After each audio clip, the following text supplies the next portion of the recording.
हरि ही ओम।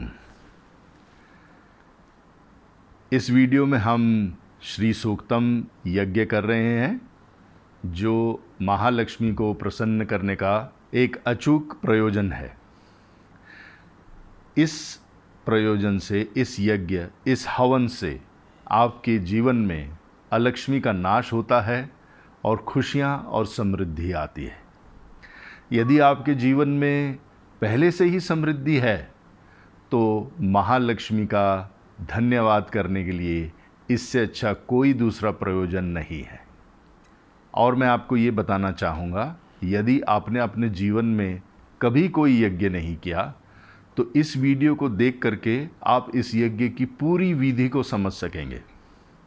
यदि आप एक ऐसे देश में रहते हैं जहां आपको ये यज्ञ करने के लिए सामग्री नहीं उपलब्ध होगी, तब आप हमारे साथ इस यज्ञ में ज़ूम द्वारा हर शुक्रवार को आप सम्मिलित हो सकते हैं, जिसकी डिटेल्स डिस्क्रिप्शन में दी हुई है। साथ ही में मैं आपको ये बताना चाहूँगा कि इस वीडियो को आखिर तक देखें।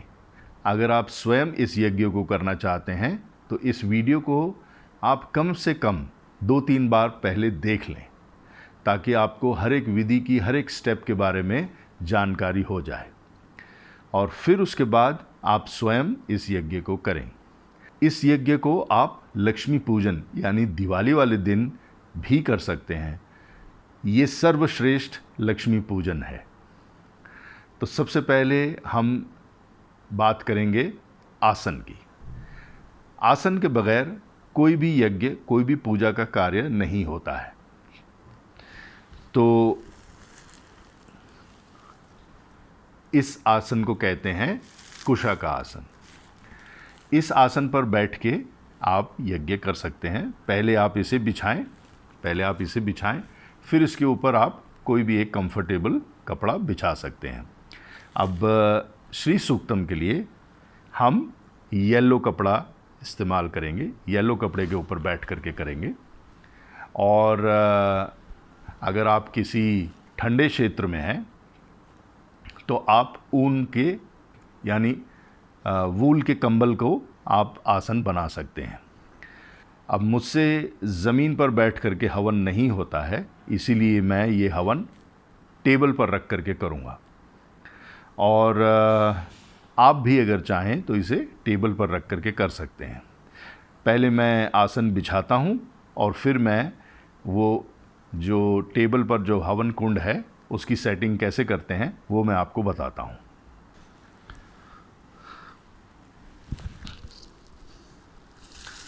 तो सबसे पहले मैं अपने सोफे पर इस कुशा के आसन को बिछाता हूँ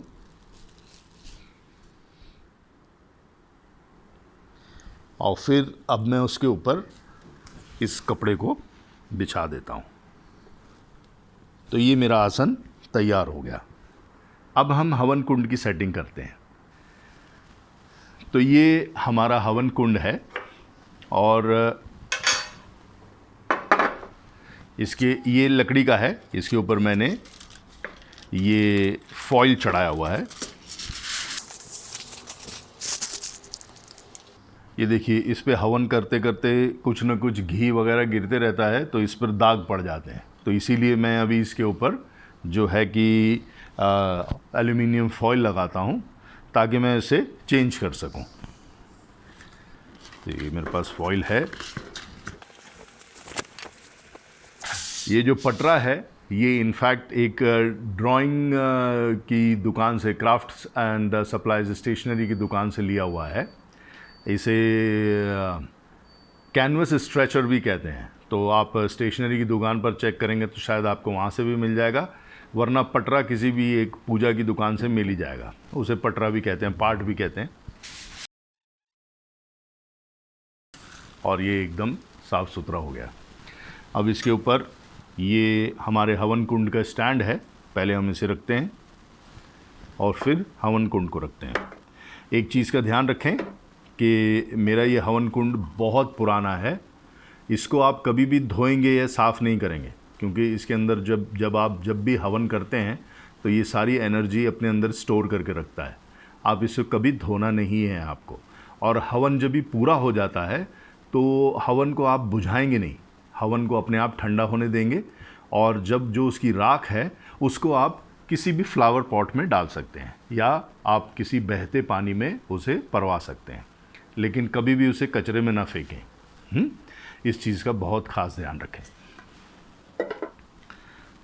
अब मेरे घर में पेट है, अगर आपके घर में भी पेट हो तो ये ध्यान रखें कि अब हम यहाँ पर ये सब गर्म होगा तो कहीं पेट और अपने छोटे बच्चों को आप एक सेफ्टी की तरह आप उन्हें दूर रखें। तो ये हमारा अभी हवन हो गया। ये जो हमारा हवन कुंड है ये भी अब हो गया सेट। अब हम दूसरी सामग्री को शुरू करते हैं इकट्ठा करना। Welcome back. तो अब हम सारी सामग्री देख लेते हैं, जिसके अंदर हम सबसे पहले स्टार्ट करेंगे हवन कुंड के अंदर डालने वाले कंडों के साथ। ये गौवंश के कंडे हैं, तो ये चीज़ ध्यान रखें कि गौवंश के कंडे ही इस्तेमाल करें, यूज़ करें। तो हम इसे सेट करेंगे ऐसे। ये आप पहले एक बेस बनाएंगे और फिर उसके साथ में आप ये रख लेंगे साइड में। और जो सबसे बीच में जो कंडा आएगा आप उसको थोड़ा सा घी लगा लें पहले ही,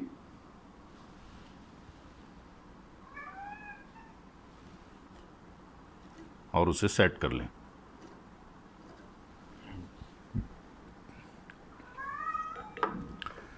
ये सिर्फ स्टार्टिंग के लिए है, बाद में हमें और भी कंडे चाहिए होंगे, तो इसीलिए हमने एक्स्ट्रा कंडे पहले से ही लेकर के रखे हुए हैं। क्योंकि ये हवन तकरीबन आधा घंटा चलता है, तो इसीलिए हमारे पास कंडे होने चाहिए। हवन की अग्नि जो है वो ठंडी नहीं होनी चाहिए, ठीक है। तो आप ये भी ध्यान रखें कि एसी पंखा वगैरह जो है आप वो उस हिसाब से सेट करें। अगर आप ऑफकोर्स आप अगर घर के अंदर ही कर रहे हों तो इस चीज़ का ध्यान रखें कि थोड़ी सी खिड़की वगैरह कहीं खुली रखें, वेंटिलेशन हो बराबर से, ठीक। अब ये हो गया हमारे पास में कंडे हमने देख लिए। अब हवन को जगाने के लिए हमें थोड़ा से कम्फूर भी चाहिए, ये कम्फूर है। फिर साथ में घी को डालने के लिए, आहुतियाँ देने के लिए हमें चम्मच चाहिए।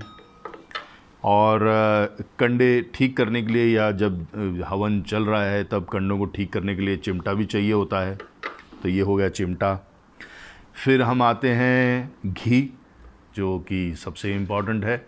घी चाहिए, इसे आप थोड़ा सा पिघाल लें, और अगर आप किसी ऐसी कंट्री में रहते हैं जहाँ ये जम गया हो तो आप उसे थोड़ा सा पिघाल के ले लें, ठीक है।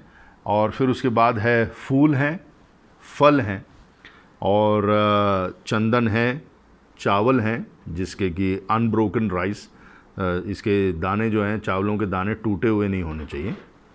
ये कलावा है। किसी भी पूजा या पर्व पर हम अपने हाथ पर कलावा बांधते हैं। मैंने बांधा हुआ है।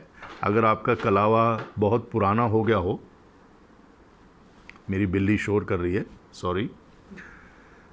अगर आपका कलावा पुराना हो गया हो तो आप उसे बदल सकते हैं, और इसे अपने जो जेंट्स हैं वो अपने राइट हाथ पे, राइट हथेली पर अपना राइट कलाई पर बांधेंगे, दाईं कलाई पर, और जो लेडीज़ हैं वो अपनी बाईं कलाई पर।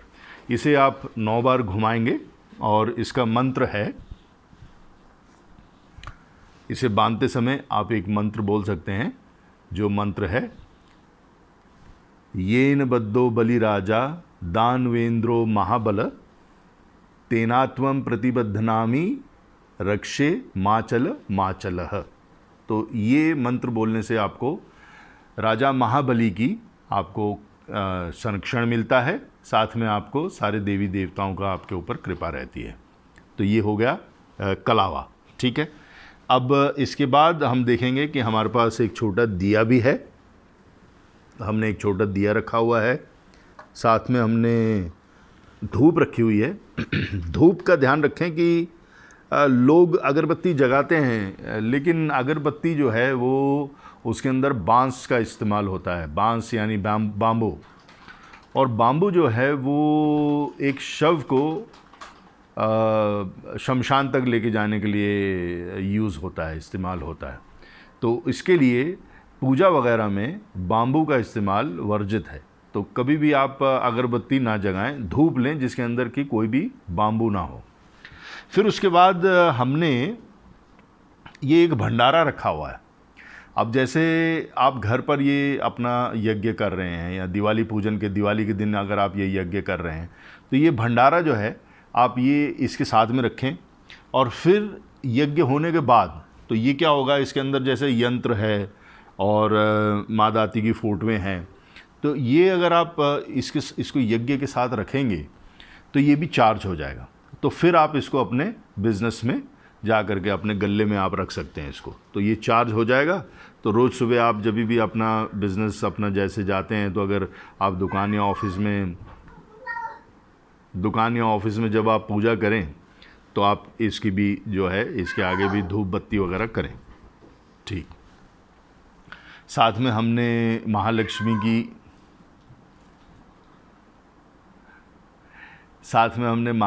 की ओहो चुप हो जा बाबा। साथ में हमने महालक्ष्मी की मूर्ति ली हुई है। अगर आपके पास मूर्ति है तो बहुत बढ़िया, अगर मूर्ति नहीं है तो आप फ़ोटो भी रख सकते हैं। हवन शुरू करने से पहले एक बहुत इम्पॉर्टेंट बात है जो मैं भी भूल गया था, वो है कि आपके पहले तो क्या होता था कि जब यज्ञ या हवन होता था तो उसमें कुशा की एक यहाँ पर एक छल्ली बांध लेते थे। लेकिन अब क्या है कि अब मॉडर्न ज़माना है, इसमें आपके पास में अगर कुशा नहीं है तो आपको अपने हाथ में अपनी इस उंगली में रिंग फिंगर में आपको या तो सोने की या चांदी की अंगूठी पहनना ज़रूरी है। तो यज्ञ करते समय आप ये चीज़ का ध्यान रखें। हाँ, तो मेरी अंगूठी मैंने मंगाई है तो वो मैं भी पहन लेता हूँ। फ्रूट जो है वो हमने 5 किस्म का लिया है अगर आपके पास, और साथ में हमने ड्राई फ्रूट भी लिया है 5 किस्म का, जिसके अंदर हमने अखरोट ले लिए हैं, पिस्ता ले लिया है, काजू ले लिया है, बादाम ले लिया है और किशमिश ले लिया है। तो आप अपने जितनी आपकी ताकत हो उस हिसाब से आप ले सकते हैं। अगर आप, मैंने जैसे पहले बताया कि अगर आप किसी ऐसी कंट्री में हैं जहां आपको शायद ये सब सामग्री ना मिले, यज्ञ में ज्वाइन कर सकते हैं जूम के थ्रू लाइव। तो चलिए पहले मैं अपनी अंगूठी पहन लेता हूं। तो जैसे मैंने आपको बताया कि आप जूम के थ्रू आप हर फ्राइडे हमारे साथ जुड़ सकते हैं। उससे ऐसा होगा कि आपको, अगर आप स्वयं भी अगर ये हवन को करना चाहें तो कम से कम 4-5 बार जब आप अगर हमारे साथ जूम से ये लाइव देख लेंगे तो आपको क्या होगा कि एक पता चल जाएगा, पूरी विधि समझ में आ जाएगी स्टेप बाय स्टेप कि भाई ये कैसे किया जाता है, पूरा यज्ञ कैसे किया जाता है। और फिर आप अपने घर पर आप खुद स्वयं कर सकते हैं, इसमें कोई दिक्कत नहीं है। अच्छा, और साथ में हमने पानी भी लेना है आचमन वगैरह करने के लिए, और हमने साथ में टिश्यू भी लिए हुए हैं, और मोस्ट इम्पॉर्टेंटली हमने लिया हुआ है ये छोटा सा ब्लूटूथ स्पीकर। अब क्या हुआ कि मैं पंडित नहीं हूँ, ठीक है, मैं आप जैसा ही एक साधारण मनुष्य हूँ जो अपने घर में पूजा पाठ करना बहुत मुझे पसंद है, मैं बचपन से करता हूँ, लेकिन आता नहीं था। मंत्र वगैरह हमें तो सिखाए नहीं गए थे, मतलब हमने ऐसे तो मंत्र जो पंडितों को सिखाए जाते हैं वैसे तो हम सीखते नहीं हैं। तो हमने क्या किया, बहुत रिसर्च करने के बाद में हमने सारे मंत्र निकाल लिए। अब उनका उच्चारण कैसे करें, फिर उच्चारण भी सीख लिया। अब वो क्या हो रहा था कि जब हम हवन कर रहे थे ना तो वो हमें पढ़ पढ़ के करना पड़ रहा था। अब देखिए मैंने ये बुक जो है पूरी छपाई हुई है जिसके अंदर की सारे मंत्र हैं, ये सारे मंत्र हैं, और ये आपको हम उपलब्ध कराएंगे। इसकी डिटेल्स भी जो है वो नीचे डिस्क्रिप्शन में दी गई है, ठीक है ना। तो ये सारे मंत्र हैं। अब इतने सारे मंत्र हैं तो क्या होता था कि भाई कभी कभार बीच में हम मंत्र हमको याद नहीं रहते थे, या पढ़ रहे थे तो पढ़ते पढ़ते कोई भूल जाते थे, या आहुति देने में डिले हो जाता था, या कुछ और रह जाता था, ना कुछ त्रुटि हो जाती थी। तो फिर हमने क्या किया कि हमने ये सारे मंत्र हैं ना एक प्रोफेशनल सिंगर से ना उसको गवा लिए, और फिर हम क्या करते थे, उसको हम अपने इस ब्लूटूथ स्पीकर में लगाते थे और हवन शुरू करते समय और साथ में हम फिर हवन करते थे और साथ में हम पढ़ते भी थे। तो हमने जब इसको 8-10 बार हमने जब हवन किया इसको साथ में चला करके और पढ़ते गए जब, तो उसके बाद में हमें ये बाय हार्ट याद हो गए। हमें बिल्कुल फिर बाद में हमें ये मतलब कि इसे पढ़ने की ज़रूरत नहीं पड़ी।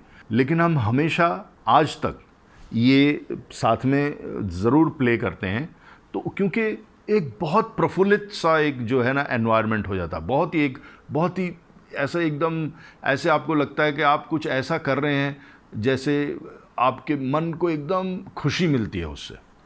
और ऐसा बहुत ज़रूरी है। अगर आप देखें कि बहुत सारे लोग जो हवन वगैरह कराते हैं घरों में, तो उनको बहुत सारे, खैर मुझे बोलना नहीं चाहिए, लेकिन बहुत सारे पंडित आते हैं तो ऐसा लगता है उनको बहुत घाई है जाने की, तो बहुत जल्दी जल्दी सब कुछ करते हैं और वो क्या मंत्र बोलते हैं कुछ समझ में नहीं आता है।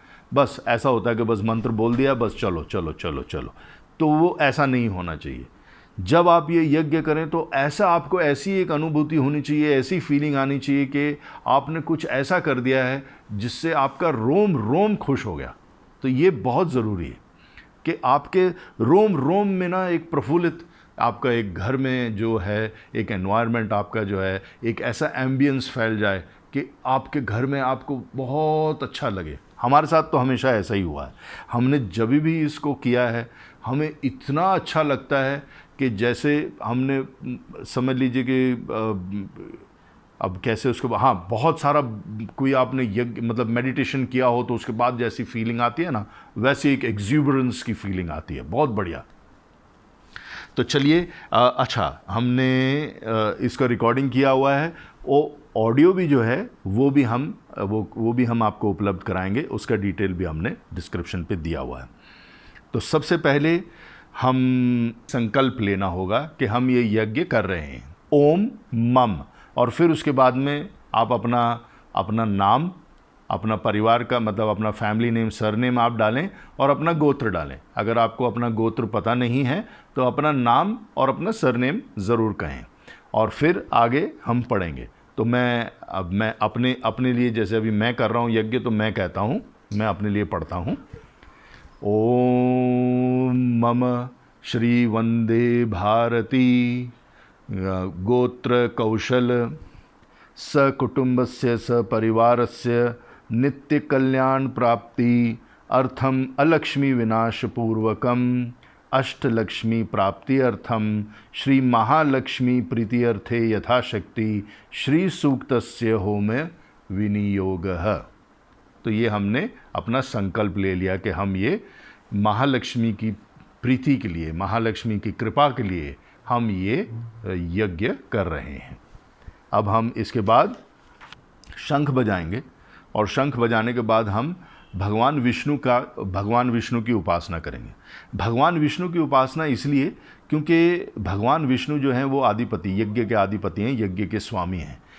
फिर चाहे आप किसी भी देवी देवता का यज्ञ करें, लेकिन वो जो आपकी जो इच्छा है वो इच्छा पूर्ति आपकी भगवान श्री विष्णु ही करते हैं। ये मत भूलिए। तो किसी भी यज्ञ के हर एक यज्ञ के स्वामी भगवान श्री विष्णु हैं, तो हम पहले उनकी उपासना करेंगे और फिर हम उसके बाद जो है वो दूसरे जो आगे जैसे जैसे हम बढ़ते चले जाएंगे और आप हमारे साथ बने रहिए। तो सबसे पहले हम चालू करते हैं शंख बजा करके।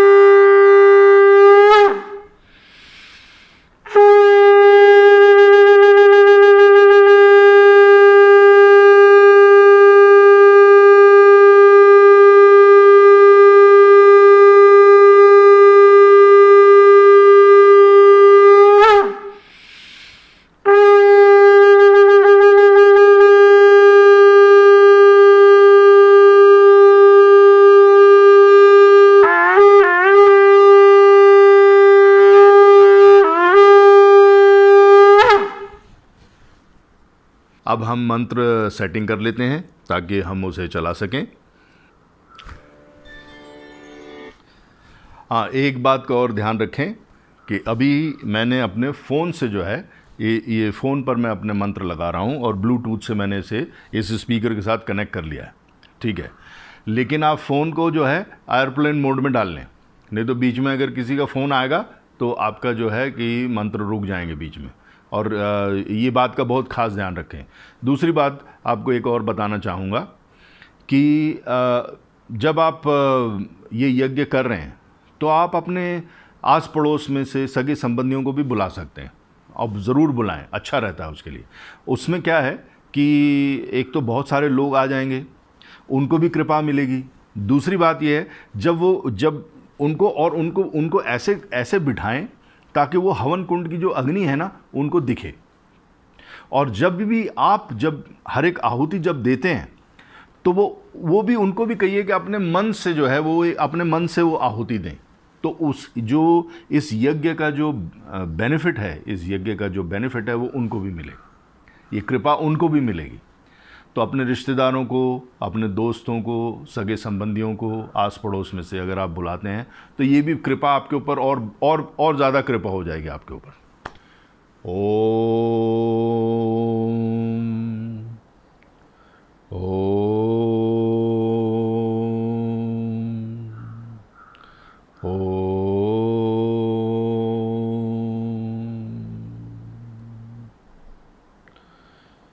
शान्ताकारं भुजगशयनं पद्मनाभं सुरेशं विश्वाधारं गगनसदृशं मेघवर्णं शुभांगं लक्ष्मीकान्तं कमलनयनं योगिभिर्ध्यानगम्यं वन्दे विष्णु भवभयहरं सर्वलोकैकनाथं वन्दे विष्णु भवभयहरं सर्वलोकैकनाथम्।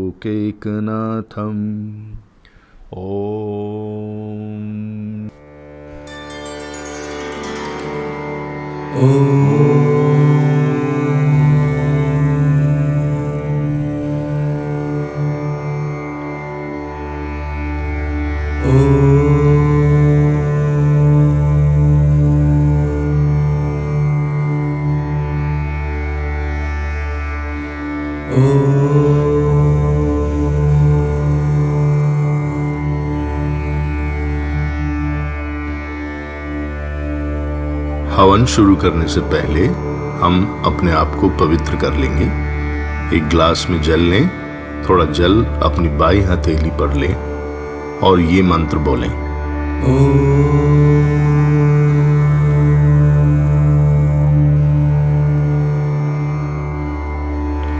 अपवित्रः पवित्रो वा सर्वावस्थां गतोऽपि वा यस्मरेत् पुण्डरीकाक्षं सबाह्याभ्यन्तरः शुचिः।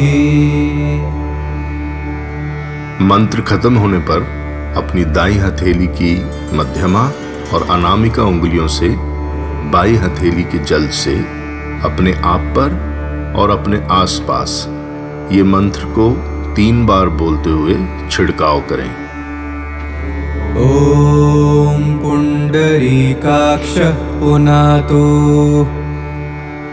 ॐ पुण्डरीकाक्षः पुनातु, ॐ पुण्डरीकाक्षः पुनातु। इसके बाद हम हवन स्थल को इस मंत्र से पवित्र करेंगे।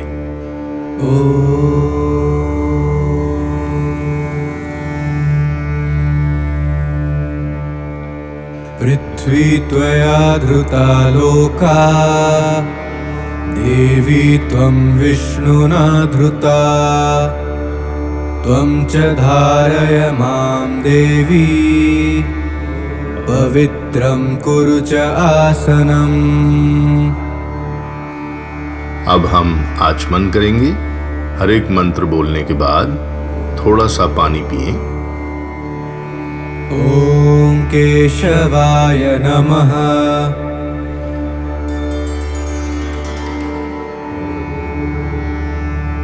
ॐ नारायणाय नमः।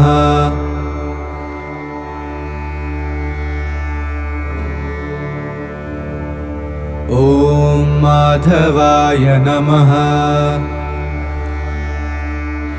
ये मंत्र बोलते हुए थोड़े से पानी से अपने हाथ धो लें। ॐ गोविन्दाय नमः। अब हम विघ्नहर्ता गणपति का मंत्र बोलेंगे ताकि हमारे हवन में कोई रुकावट ना आए।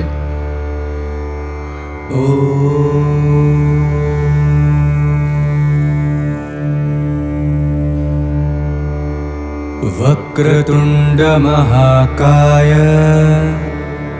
सूर्यकोटि समप्रभा निर्विघ्नं कुरु मे देव सर्वकार्येषु सर्वदा।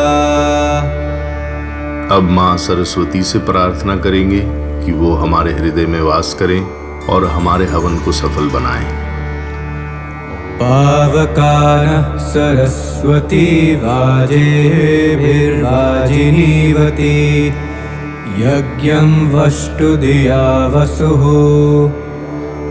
चोदयित्री सूनृतानां चेतन्ति सुमतीनां यज्ञं दधे सरस्वती महो अर्णः सरस्वती प्रचेतयति केतुना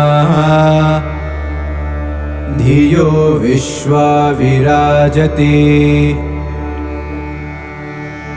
और अब गायत्री मंत्र।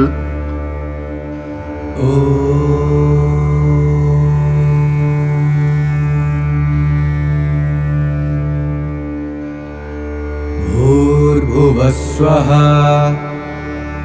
तत्सवितुर्वरेण्यं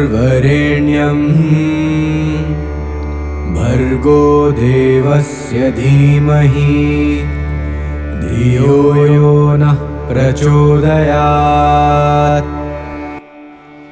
अब हवन कुंड में अब जब हमने रिकॉर्डिंग करवाई थी तो तभी हमें थोड़े से मंत्र जो हैं वो पता नहीं थे, जैसे कि न्यास करना। तो न्यास हमें पता नहीं था, तो इसीलिए वो इस मंत्रों के अंदर रिकॉर्ड नहीं हो पाए। तो न्यास हमने फिर बाद में उसके ऊपर मैंने रिसर्च करके मैंने वो न्यास जो है उसके सारे मंत्र निकाल लिए और अब हम पहले न्यास करेंगे। तो न्यास जो करते हैं इसके अंदर हम अपने जितने जो माइनर चक्र हैं, हमारी बॉडी में मेजर चक्र हैं, जो 7 मेजर चक्र हैं, ये माइनर चक्रस भी हैं हमारी बॉडी में, हम पहले उनको एक्टिवेट करते हैं। और रोज़ सुबह अगर आपको वो मंत्र पता हो तो रोज़ सुबह जब आप नींद से उठें तो सबसे पहले जब हम उठते हैं तो ऐसे हाथों को ऐसे अपनी तलियों को देख करके ये मंत्र कहते हैं कि कराग्रे वसते लक्ष्मी करमध्ये सरस्वती करमूले स्थितं गौरी प्रभाते कर दर्शनम। तो ये जो है ये मंत्र का अर्थ है कि हमारे हाथों के उंगलियों में महालक्ष्मी का वास है, और तलियों पे हमारी माता सरस्वती का, और हमारे जो यहाँ पर ये एंड पर यहाँ पर रिस्ट की तरफ ये माँ पार्वती का वास है। जब आप सुबह उठ करके त्रिदेवियों का जब आप दर्शन कर लेते हैं तो आपको इन तीनों देवियों का आपको कृपा प्राप्त हो जाती है। तो वैसे ही हम अब इस यज्ञ से पहले अपने न्यास से हम ये इन चक्रों को हम जागृत कर लेते हैं। तो सबसे पहला है, हमें अपनी ये देख लें कि ये सबसे पहले अंगूठे के यहाँ नीचे अपनी रिंग, ये इंडेक्स फिंगर को रख करके ये मंत्र कहना है। ओम नमो भगवते महालक्ष्मी हिरण्यवर्णाय इत्यांगुष्ठाभ्याम नमः। और जैसे जैसे आप मंत्र बोलेंगे आप अपने उंगली को आप ऊपर की तरफ लेके आएंगे। ओम नमो भगवते महालक्ष्मी हिरण्यै इति तर्जनीभ्याम नमः। ओम नमो भगवते महालक्ष्मी स्वर्णरजतस्त्रजाय इति मध्यमाभ्याम नमः। ओम नमो भगवते महालक्ष्मी चंद्राय इति अनामिकाभ्याम नमः। ओम नमो भगवते महालक्ष्म्यै हिरण्मय इति कनिष्ठिकाभ्याम नमः। ओम नमो भगवते महालक्ष्म्यै हिरण्यवर्णाय इति करतलकरपृष्ठभ्याम नमः। इति करन्यासः अथ हृदयदिन्यासः। ओम नमो भगवते महालक्ष्म्यै इति हृदयाय नमः। ओम नमो भगवते महालक्ष्म्यै स्वर्णरजतस्रजाय इति शिरसे स्वाहा। ओम नमो भगवते महालक्ष्म्यै चंद्राय इति शिखाय वषट्। ओम नमो भगवते महालक्ष्म्यै हिरण्यवर्णाय इति कवच होम। ओम नमो भगवते महालक्ष्म्यै स्वर्णरजतस्रजाय इति नेत्रत्रय वोषट्। ओम नमो भगवते महालक्ष्म्यै इति अस्त्राय फट्। ओम भूर्वस्वरोमिति दिग्बन्धः। अब हम अपना संकल्प दोहराएंगे। श्री महालक्ष्मी प्रीति अर्थे श्री सूक्तम होमे विनियोगः। अब हम महालक्ष्मी का आह्वान करेंगे इस मंत्र के साथ। ओम अरुण कमल संस्था तद्रज पुंजवर्ण कर कमल दृष्टाभिति युगम अम्बुजाच मणिमुकुट विचित्रलंकृता कल्पजाते भवतु भुवनमाता सततम श्रियं श्रेयनः। और अब हम अपने मेजर चक्र जो हैं उनको जागृत करेंगे और साथ में हम जो भी हमने नैवेद्य फूल फल जो भी माँ दाती को अर्पित करना है अर्पण करना है वो हम अब इन मंत्रों के द्वारा करेंगे। ओम लम पृथ्व्यात्मकं गंधम समर्पयामि। ये हमने जो है चंदन जो है ये माँ दाती को अर्पित किया।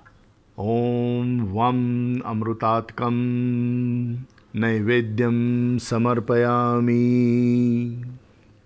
ओम रम तेजात्मकं दीपं समर्पयामि।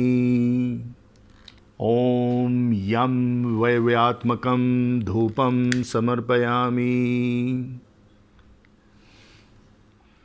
धूप को कभी भी फूंक नहीं मारते। ओम हम आकाशात्मकं पुष्पं समर्पयामि। ओम शं सोमात्मकं तांबूलादि सर्वोपराचन समर्पयामि। और अब हम हवन की अग्नि प्रज्वलित करके और हवन शुरू करेंगे। तो साथ में हम अपने जो मंत्र हैं वो ब्लूटूथ पर लगा लेते हैं। हवन कुंड में ये मंत्र बोलकर अग्नि को प्रज्वलित करें।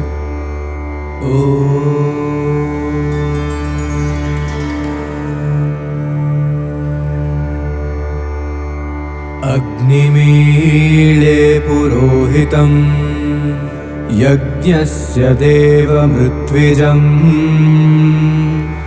होतारं रत्नधातमम्। अब हम श्री सूक्तम आरंभ करेंगे। हरिः ओम। हिरण्यवर्णां हरिणीं सुवर्णरजतस्रजाम् चन्द्रां हिरण्मयीं लक्ष्मीं जातवेदो म आवह। स्वाहा ताम् आवह जातवेदो लक्ष्मीम् अनपगामिनीम् यस्यां हिरण्यं विन्देयम् गामश्वं पुरुषानहम् स्वाहा अश्वपूर्वां रथमध्यां हस्तिनादप्रबोधिनीं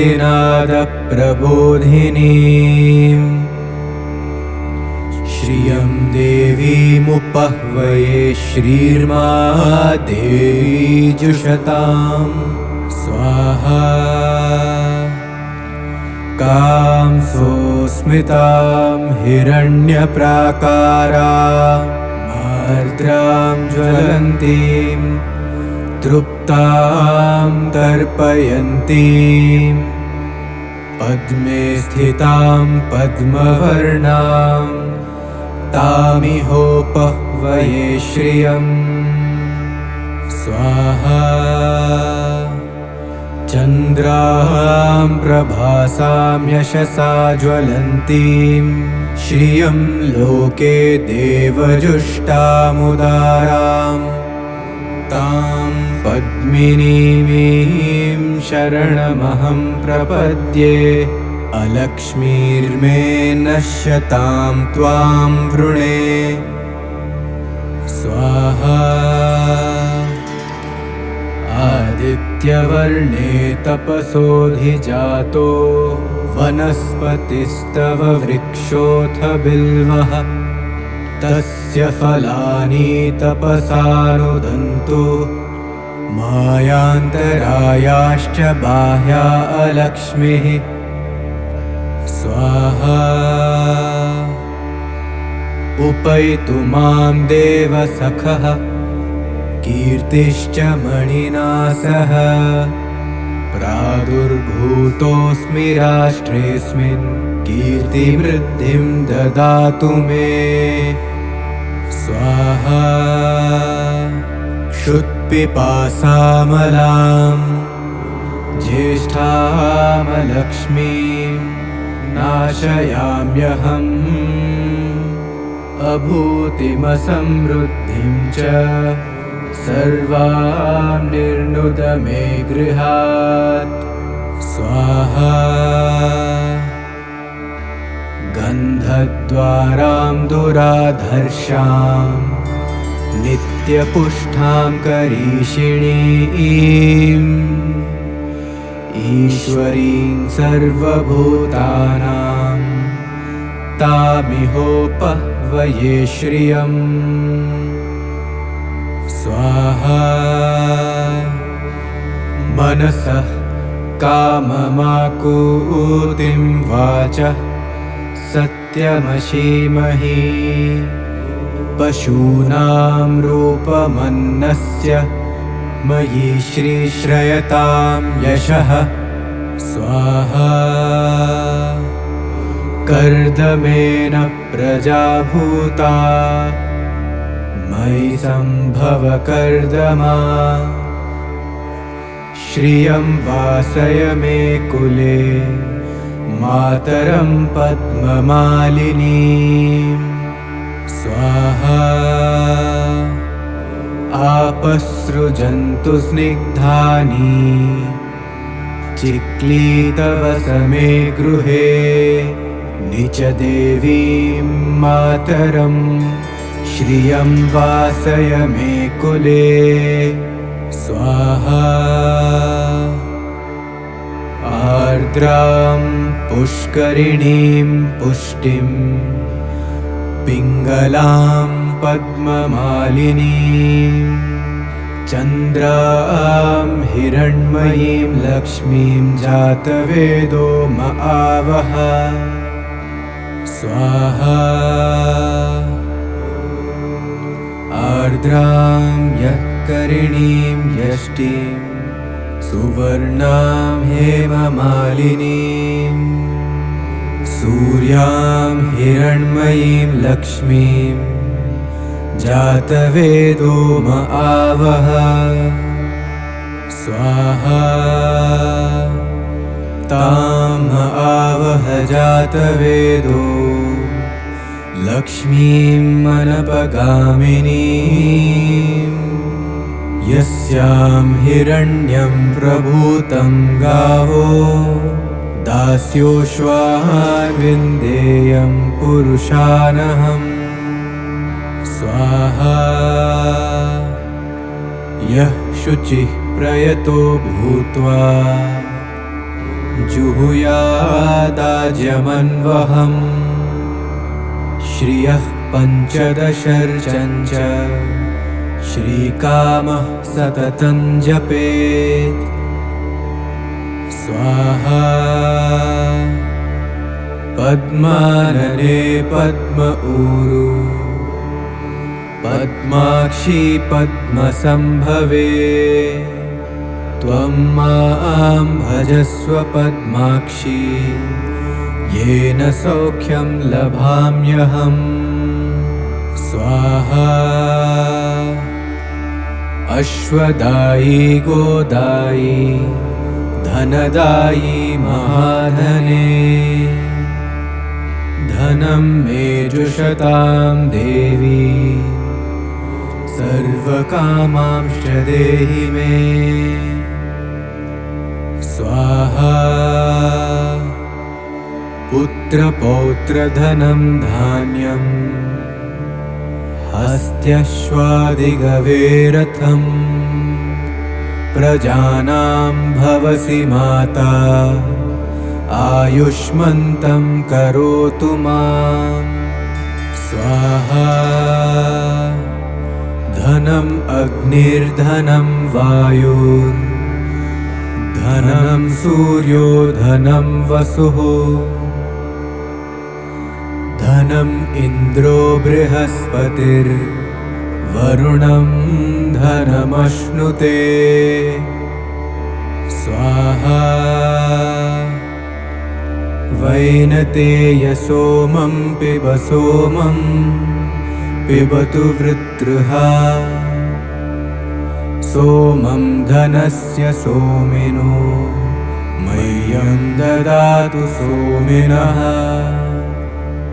स्वाहा न क्रोधो न च मात्सर्य न लोभो नाशुभामतिः भवन्ति कृतपुण्यानां भक्तानां श्रीसूक्तं जपेत् सदा स्वाहा वर्षन्तु ते विभावरि दिवो अभ्रस्य विद्युतः रोहन्तु सर्वबीजान्यव ब्रह्मद्विषो जहि स्वाहा पद्मप्रिये पद्मिनी पद्महस्ते पद्मालये पद्मदलायताक्षी विश्वप्रिये विष्णुमनोनुकूले त्वत्पादपद्मं मयि सन्निधत्स्व स्वाहा या सा पद्मासनस्था विपुलकटितटी पद्मपत्रायताक्षी गम्भीरावर्तनाभिः स्तनभरनमिता शुभ्रवस्त्रोत्तरीया स्वाहा लक्ष्मीर्दिव्यैर्गजेन्द्रैर्मणिगणखचितैः स्नापिता हेमकुम्भैः नित्यं सा पद्महस्ता मम वसतु गृहे सर्वमाङ्गल्ययुक्ता स्वाहा लक्ष्मीं क्षीरसमुद्रराजतनयां श्रीरङ्गधामेश्वरीं दासीभूतसमस्तदेववनितां लोकैकदीपाङ्कुरां स्वाहा श्रीमन्मन्दकटाक्षलब्धविभव ब्रह्मेन्द्रगङ्गाधराम् त्वां त्रैलोक्यकुटुम्बिनीं सरसिजां वन्दे मुकुन्दप्रियां स्वाहा। सिद्धलक्ष्मीर्मोक्षलक्ष्मीर्जयलक्ष्मी सरस्वती श्रीलक्ष्मीर्वरलक्ष्मीश्च प्रसन्ना मम सर्वदा स्वाहा। वराङ्कुशौ पाशमभीतिमुद्रां करैर्वहन्तीं कमलासनस्थां बालार्ककोटिप्रतिभां त्रिनेत्रां भजेऽहमाद्यां जगदीश्वरीं त्वां स्वाहा। सर्वमङ्गलमाङ्गल्ये शिवे सर्वार्थसाधिके शरण्ये त्र्यम्बके देवी नारायणी नमोऽस्तुते नारायणी नमोऽस्तुते नारायणी नमोऽस्तुते स्वाहा। सरसिजनिलये सरोजहस्ते धवलतरांशुकगन्धमाल्यशोभे भगवति हरिवल्लभे मनोज्ञे त्रिभुवनभूतिकरि प्रसीद मह्यं स्वाहा। विष्णुपत्नीं क्षमां देवीं माधवीं माधवप्रियां विष्णोः प्रियसखीं देवीं नमाम्यच्युतवल्लभां स्वाहा। महालक्ष्मी च विद्महे विष्णुपत्नी च धीमहि तन्नो लक्ष्मीः प्रचोदयात् स्वाहा। श्रीवर्चस्यमायुष्यमारोग्यमाविधात् पवमानं महीयते धनं धान्यं पशुं बहुपुत्रलाभं शतसंवत्सरं दीर्घमायुः स्वाहा।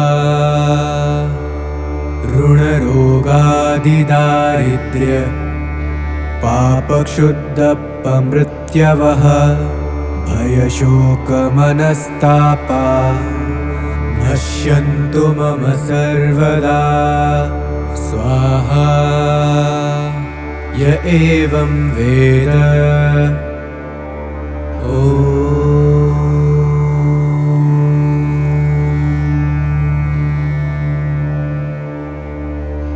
महादेव्यै च विद्महे विष्णुपत्नी च धीमहि तन्नो लक्ष्मीः प्रचोदयात् स्वाहा। ॐ शान्ति शान्ति शान्तिः। श्री सुक्तम के पूर्ण होने के बाद हम जितना भी बचा हुआ घी या सामग्री है उसे ये मंत्र बोलते हुए हवन कुंड में डालेंगे।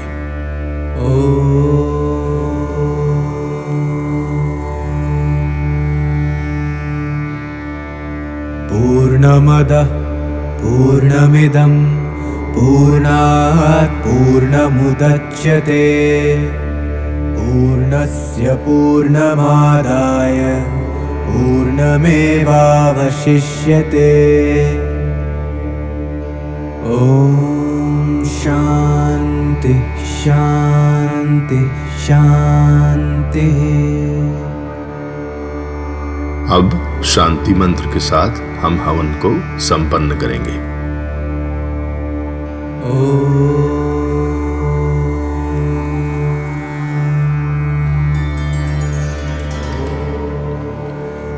भद्रं कर्णेभिः शृणुयाम देवाः भद्रं पश्येमाक्षभिर्यजत्राः स्थिरैरङ्गैः स्तुष्टुवागुंसस्तनूभिः व्यशेम देवहितं यदायुः स्वस्ति न इन्द्रो वृद्धश्रवाः स्वस्ति नः पूषा विश्ववेदाः स्वस्ति नस्तार्क्ष्यो अरिष्टनेमिः स्वस्ति नो बृहस्पतिर्ददातु। ॐ शान्ति शान्ति शान्तिः।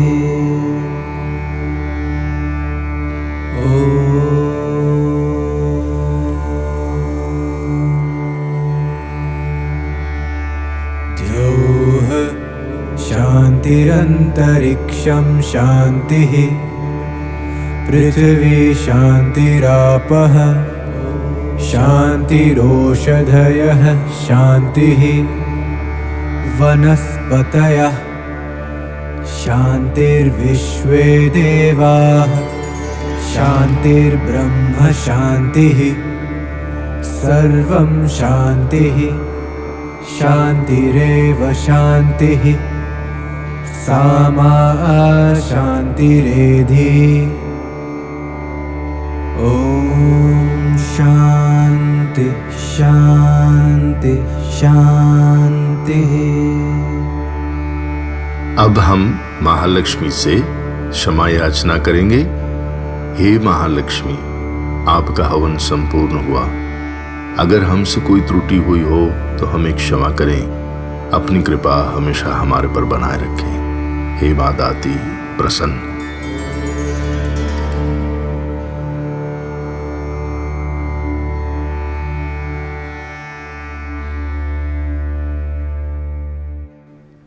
तो बहुत बढ़िया हमारा हवन हो गया है। और जैसे मैंने आपसे पहले बताया था कि ये अग्नि को खुद ब खुद ठंडा होने दें, इसे बुझाएं ना। और जो राख है उसे या तो अपने फ्लावर पॉट्स में डाल दीजिए या तो किसी बहती नदी में परवा दीजिए। और मैं आप सभी को बहुत बहुत अभिनंदन देता हूँ कि आपने ये यज्ञ को पूरा देखा। और आशा करता हूँ कि आप हमारे साथ ज़ूम से जुड़ेंगे और ये अद्भुत मंत्र, ये अद्भुत यज्ञ अपने घर पर भी अवश्य करेंगे। हरि ही ओम।